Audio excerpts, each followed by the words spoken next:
Alright.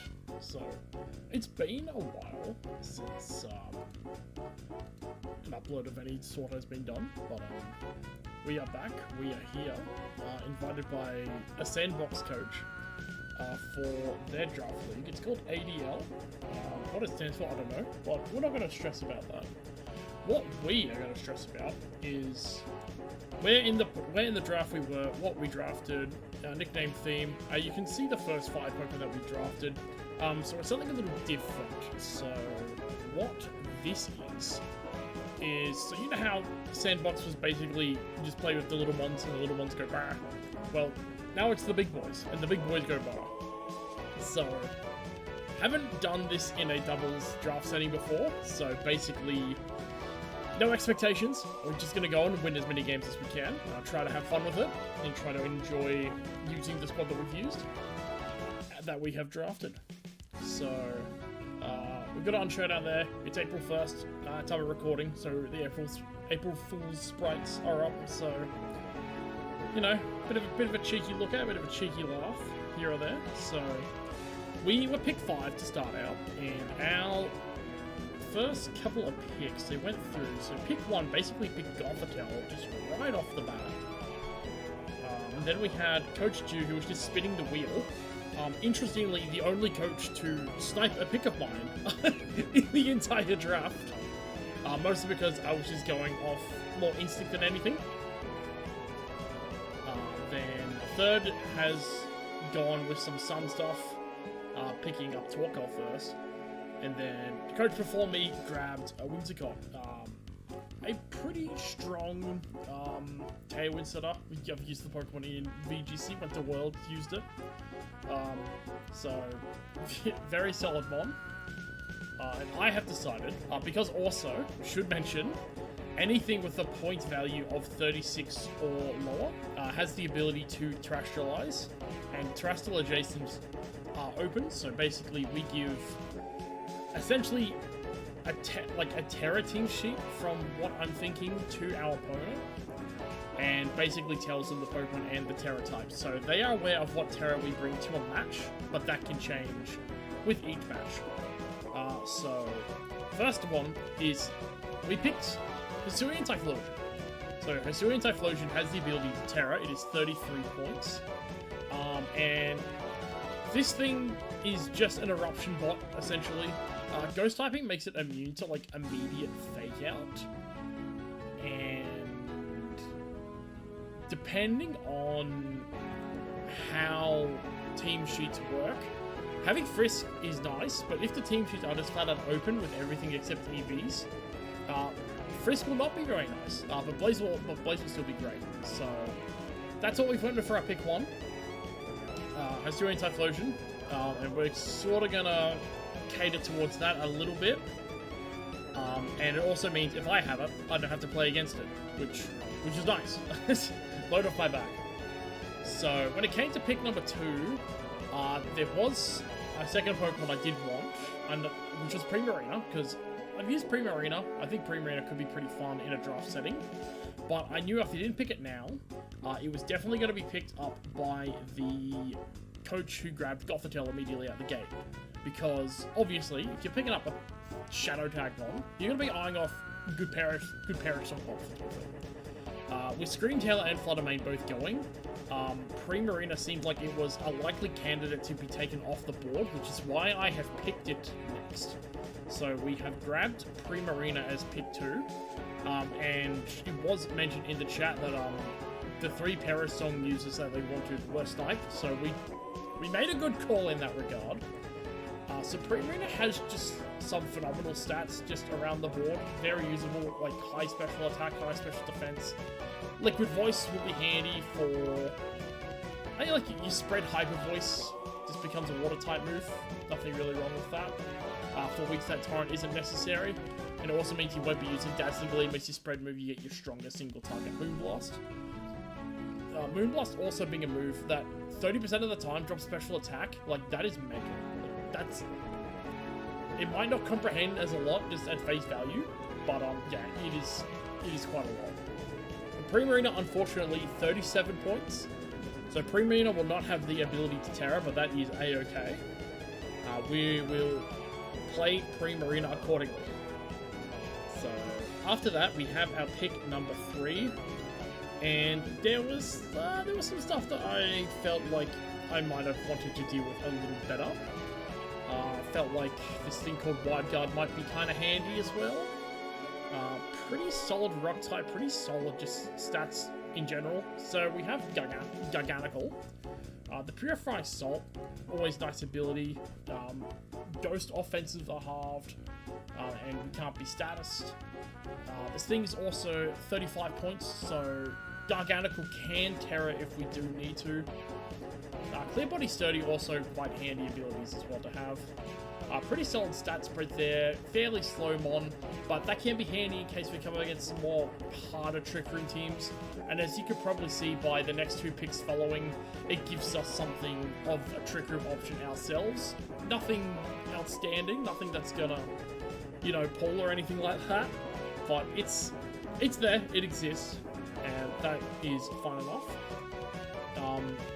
I guess some key supporting moves. It's got its recover, it's got your helping hand, you've got your salt cure, and it's, yeah, got that wide gun as well. So pretty happy to have that.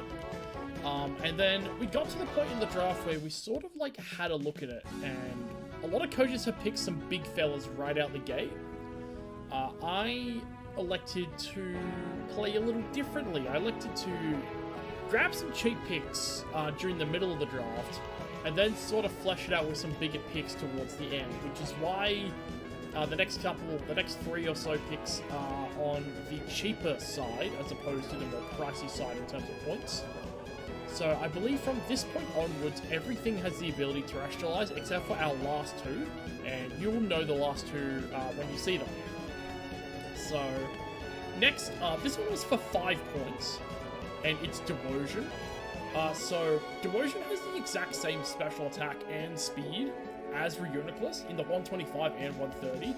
It still gets magic guards, so it'll still hit hard. Like, it'll still do some big damage.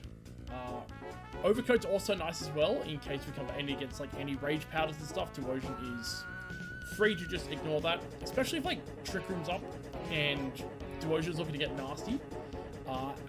Having only follow me to be something to redirect that and protecting it from something like a sleep powder or a spore, also handy because we don't have any sleep powder or spore mons on the team. We do have some stun spore mons, I think, but kind of about it. But yeah, pretty happy with Devotion for 5. Still, its defensive stats are not amazing, but they can be workable. So we can work with that. For 5 points, I think that's super workable. Next after that is Poltergeist. I didn't realize how terrible Poltergeist's stats were, but it does have some redeeming qualities going for it, and it was also only 10 points. But for that 10 points, we get a Trick Room Center, we get a Redirector, it's got Prison, could be alright, and Hospitality as well. Hospitality is something that would be on the handier side of things, because every time it comes into Pivotin, we just heal a quarter of an ally's maximum HP. So whether that could be Typhlosion getting healthier for some more eruptions, Pre-Marina or Garganical just for survivability, or for some of our other big boys in the back that we will cover. All of them may appreciate just a cheeky 25% on switch in. If this thing just comes in, heals up, gets up Trick Room, and like takes a bullet or 2, like that's more than enough, and we can get good value out of that throughout the season. So yeah, not going to complain about that. It's a second Ghost Top as well, meaning it's a Trick Room one that does have that immunity to the ever-prevalent Fake Out. So it could be something that you can throw a sash on and just be like, yeah, they're forced to target, they can't Fake Out or anything, and play around appropriate priority accordingly. So that's pretty neat. Next is Grovyle. Grovyle for 7. Of course we have to grab Grovyle. Grovyle saved the world. Grovyle has some surprisingly decent support options, and it's got that Unburden as well, which can make for some cheeky good stuff. It does get Quick Guard, and it does get Upper Hand. Upper Hand definitely has a decent bit of value behind it. Breaking Swipe as well for like some damage control. So we'll get some use out of Grover. We won't drop out all the tricks out of the bag. Just going off like a few little things. It has a pretty solid speed tier as well. Stacked with the Unburden.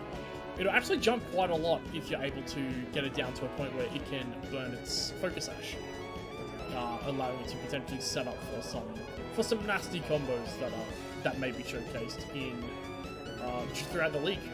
We will see how that goes. So next up is Volbeat. I don't know what that is. That thing is an abomination. And this was the thing we were sniped from as well. So for the same amount of points, Illumise was free.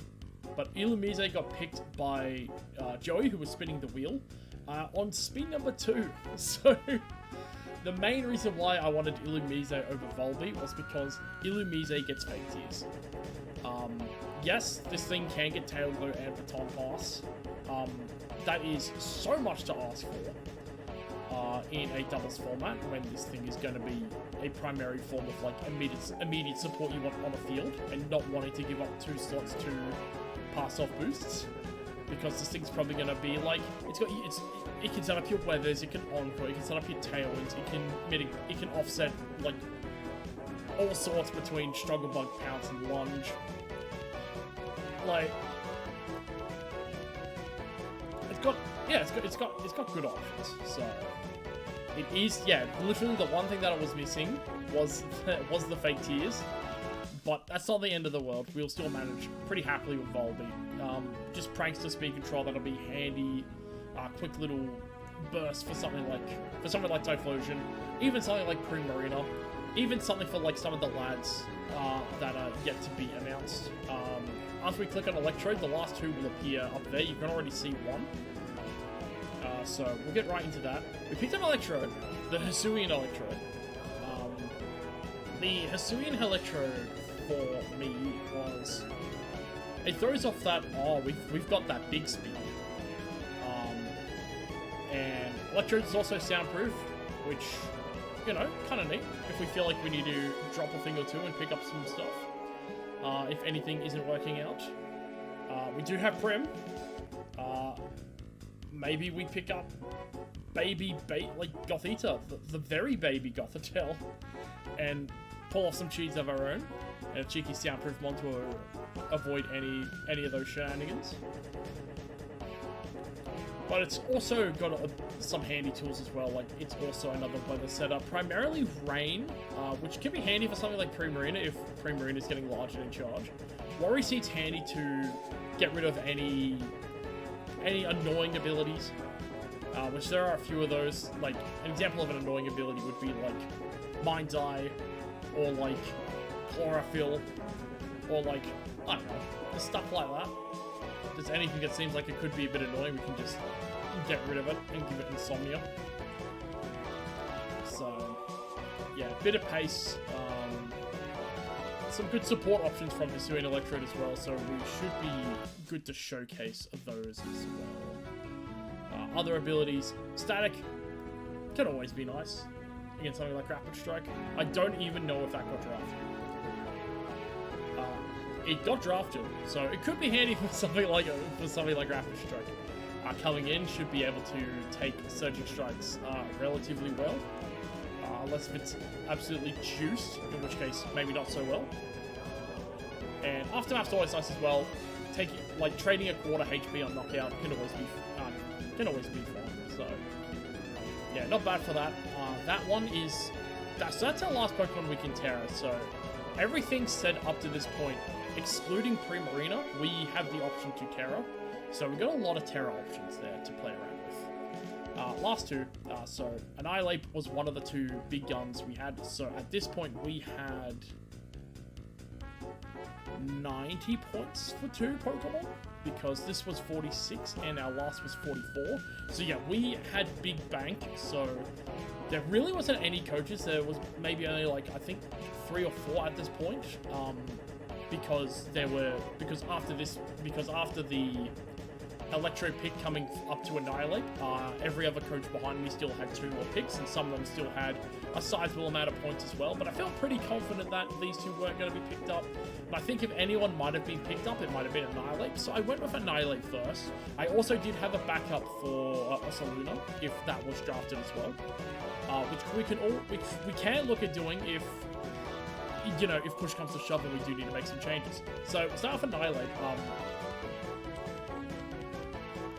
There's nothing bad about Annihilate, man. Like, he's got the highest HP final Gambit. It's a fake out immunity. It's a Defiant one. Intimidate won't slow it down. Rage Fist is a stupid move. Just Ghost Fighting Stab, just coverage on its own is just incredible. A lot of really nice options that could be done with it. And with its stats as well, it's like, what, 110, 80, 90? With access to bulk up and like your Drain Punch recovery option. Like, it's just good. Like, there's a reason why it's 46 points. Like, the one is just good. Even without Terra, it's still probably fine. The main thing that I do like about this, and for like the rest of the team as well, no quad weaknesses. Quad weaknesses without the ability to Terra out of them is a bit of a turn off in terms of wanting to draft it, because it's a quick way to sort of like just pigeonhole them down as like an answering to them. So an example like that, let's go something undrafted, so I'm not picking on anyone. So say like Urshifu Single Strike. They can look at it and go, oh, Urshifu Single Strike, that thing can't Terra. I have faster thing with Fairy move. Yeah, let's just pump it. So, yeah. So in regards to having no quad weaknesses, happy about that, can't complain about it. And then last is just, it's Osaluna. You burn it, you give it Facade, you give it Headlong Rush. It just goes on an absolute tear. That bulk is insane. 130, 140, 105, and 80 special defense as well. He's still very solid. And it's like a 130 HP. You take burn chip, yeah, but you don't care. You're gonna be getting knockouts. And that 50 speed is still very fine. Like, you pop that up. Yeah, 199. Then what's that in Tailwind? 398? Still jumping a lot. And then, if you do need to make a jump, like 218, these are all numbers at level 100. Games are probably going to be played at 50. I know the level 50 numbers, so no stress about that. But yeah, so it's just a big nuke. Like, it's just an absolute big ground type nuke. Which can work alongside the Electro. The Electro can be doing some discharging stuff. So, you know, kind of neat. So, I'm happy with it. So, that's our draft. They're all named after beverages. So, Fireball, Blue Lagoon, Vodka Rocks, Jello Shot, Matcha Mojito, Grasshopper, Firefly, Sherrywood, Spiritus, and of course, Overproof for the bear. It had to be.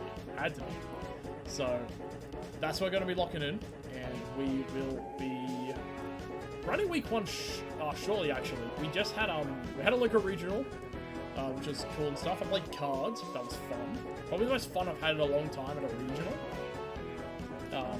So which is good. Good change of pace. So we'll have this up, and then shortly after week 1 will be up as well. So hopefully we can pull off a good result for the fans. Alright, we'll see you week 1.